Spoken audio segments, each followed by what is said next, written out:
बोलिए। हाँ भाव, काय नहीं बरा होगा। नमस्कार भाव, क्या हाल चाल है? क्या नहीं, बहुत अच्छा चल रहा है यहाँ सब कुछ। क्या नाम है आपका? लिंगराज तड़ल जी। हाँ, लिंगराज तड़ल जी। लिंगराज तड़लगी। महाराष्ट्र में भी ऐसी ऐसी टाइटल है ना। रहेगा।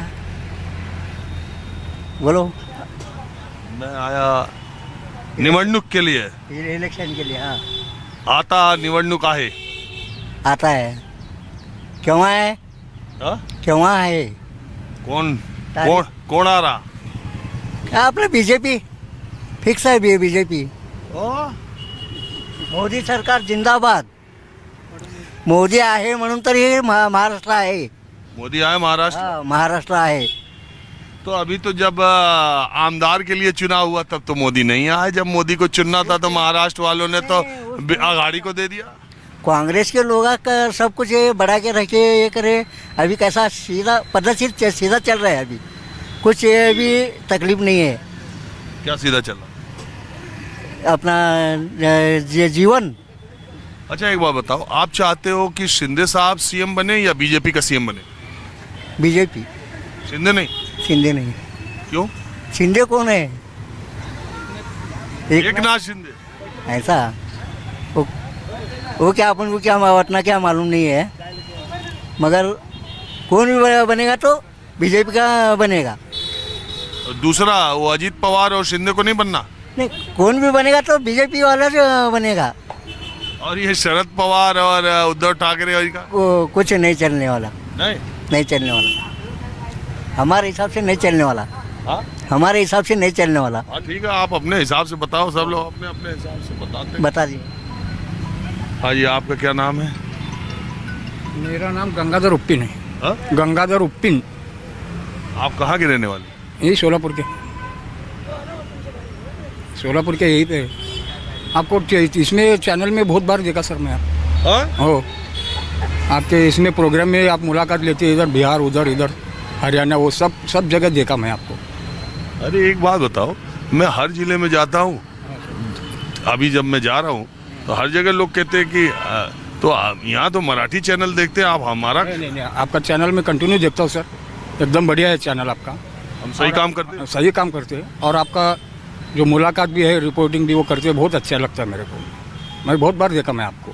अरे आज आपने हमारा सोलापुर में दिन बना दिया। इतनी छोटी सी चाय के आपको जब जाते टाइम पर ही मैं आपसे बात करना बोला, फिर गाड़ी देखा मैं, आप ही है बोल के, ऐसा मेरे को यकीन लगा मेरे। अरे मैं जाता रहता हूँ, मैंने देखा चाय की दुकान पे 4 लोग बैठे हैं तो मैंने सोचा यहीं चर्चा शुरू कर दें। आप देखते ही हैं, ऐसे ही बात करता हूँ मैं। नहीं देखता सर मैं कंटिन्यू। तो बताइए आप मुझे कि महाराष्ट्र के, देखो हरियाणा का चुनाव का नतीजा आया, उसके बाद पूरे देश की निगाहें महाराष्ट्र पे लगी हुई। लोग ये बोल रहे हैं, अरे हरियाणा तो बीजेपी को बोल रहे थे हार रही है, बीजेपी हरियाणा जीत गई। महाराष्ट्र में भी देखो फिर आ जाएगी। कुछ लोग कह रहे हैं अरे हरियाणा कुछ अलग बात थी, महाराष्ट्र कुछ अलग बात। क्या है आपके हिसाब से? महाराष्ट्र में कांग्रेस ही आएगी सर। और हमारे जो अभी एमपी का इलेक्शन हो गया, परिणीति शिंदे मैडम, वो एकदम ग्रेजुएट है और शिक्षण शिकेशु है, वो काम करेंगे। इससे पहले महाराष्ट्र से वो अनपढ़ थे महाराष्ट्र, और इससे पहले एक लिए बनसोड़े बोल के थे बीजेपी के, उन सोलापुर के लिए कुछ भी नहीं किया। तो अभी हमारे प्रणीति ताई के लिए जरा उम्मीदें है, उन कुछ करेंगे युवाओं को बोल के। अभी एक बात बताइए, ये सुशील कुमार शिंदे सोलापुर से आते हैं, उनके बारे में आप लोग कैसा मानते हैं? नहीं, वो एकदम बहुत बढ़िया आदमी है सर शिंदे साहब। उनका इज्जत प्रतिष्ठा इस इलाके में कैसा है? बहुत बढ़िया है। सोलापुर के लिए उन बहुत कुछ किया है। उजनी का पानी आ गया तो डेवलप उन किया है। ये बीजेपी पहले 10 साल सरकार थी बीजेपी की, एमपी कौन दिखे नहीं सोलापुर को। मैं 10 साल में एक बार भी देखा नहीं मैं उनको। शिंदे साहब हमारे यात्रा में आते हैं, मैडम भी एक हमारे गली में आकर इंक्वायरी करके जाते हैं वो। तो इस अच्छा, महाराष्ट्र का सबसे अच्छा नेता आपको कौन लगता है? महाराष्ट्र का सबसे अच्छा नेता अभी ये बोलना तो ज़रा मुश्किल है। अभी कांग्रेस में ऐसा बोले तो ना, मैं नाम बोलता हूँ ना, सुशील कुमार शिंदे, अशोक चौहान, शरद पवार, अजीत पवार, उद्धव ठाकरे, एकनाथ शिंदे, राज ठाकरे, नाना साहब पटोले, बाला साहब थोराट, मैंने इतने नाम बताए। इनमें बताइए। नहीं, इनमें सब कुछ भी नहीं। तो परिणीति शिंदे सीएम होना बोलकर मेरे को ऐसा लगता है। हमारे एमपी जो है ना, उन सीएम होना बोल के हमारे को ऐसा लगता इतना है। बड़ा बड़ा नेता का नाम बताया, इसमें कौन अच्छा है? नहीं उसमें छोड़ो ये, लेकिन ये एकदम युवा है तो काम कर सकती हो। परिणीति शिंदे सुशील कुमार शिंदे की बेटी हैं। सुशील कुमार शिंदे देश के गृह मंत्री रहे, महाराष्ट्र के मुख्यमंत्री भी रहे। विलासराव देशमुख जब मुख्यमंत्री थे और कांग्रेस और एनसीपी की सरकार चल रही थी, तब एनसीपी को शिकायत थी कि एनसीपी के साथ उनका व्यवहार ठीक नहीं है, और उसी के बाद सोनिया गांधी ने सुशील कुमार शिंदे को महाराष्ट्र का मुख्यमंत्री बना दिया। तब वो लोकसभा में थे और बाद में वो देश के गृह मंत्री भी बने। सुशील कुमार शिंदे सोलापुर से आते हैं। पुलिस सब इंस्पेक्टर से पॉलिटिक्स तक का उनका सफ़र भी बड़ा मज़ेदार है। बात यह है कि वो मुंबई में, मैं कहानी सुना देता हूँ, कुछ कहानियाँ सुनाते रहता हूँ। मुंबई में पुलिस सब इंस्पेक्टर के तौर पर सुशील कुमार शिंदे की पोस्टिंग थी। उनके एक पुराने दोस्त के घर नए नवेले, नए क्या मतलब 2-3 साल 4 साल से राजनीति कर रहे शरद पवार उनके यहाँ आते जाते थे। शरद पवार उन दिनों महाराष्ट्र में तेजी से उभरता हुआ नाम था। सुशील कुमार शिंदे की शक्ल सूरत और उनके बैकग्राउंड को देखकर शरद पवार ने उनसे, उनकी पढ़ाई लिखाई को उनसे कहा कि पुलिस सब इंस्पेक्टर की नौकरी छोड़ दो और पॉलिटिक्स में आ जाओ। दरअसल भारत की आज़ादी के बाद 10-15 सालों के बाद ही एक वर्ग ऐसा था जिसे ये लगा कि लोकतंत्र आने के बाद भी समाज में जो सामाजिक असमानताएं हैं, जो जातिगत आधार पर और तमाम गरीब और अमीर का जो पिछड़ापन है, वो आज़ादी के बाद भी स्वतंत्र भारत में भी नहीं आ रहा है। तो लोकतांत्रिक तरीके से इसमें पार्टिसिपेशन उस वर्ग का, उस समूह का बढ़ाया जाए।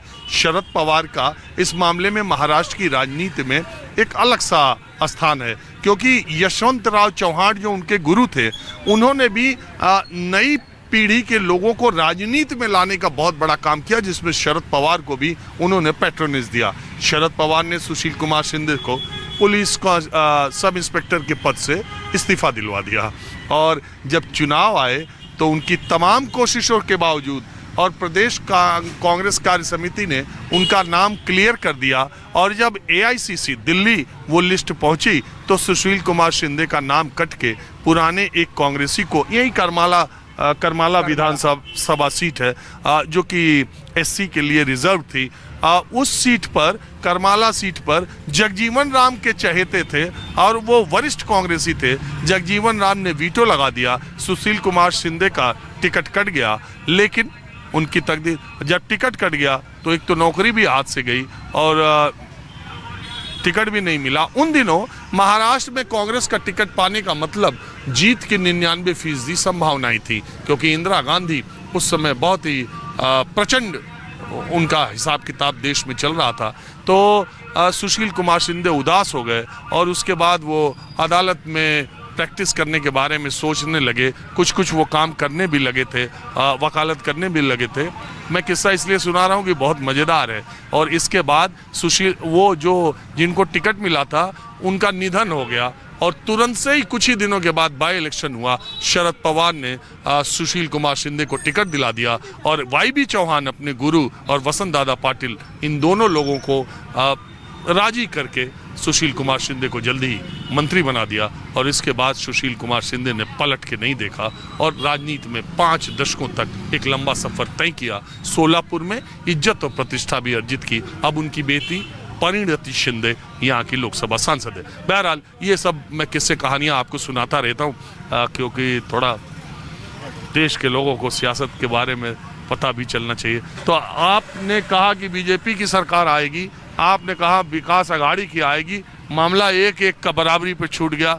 अब आपके हाथ में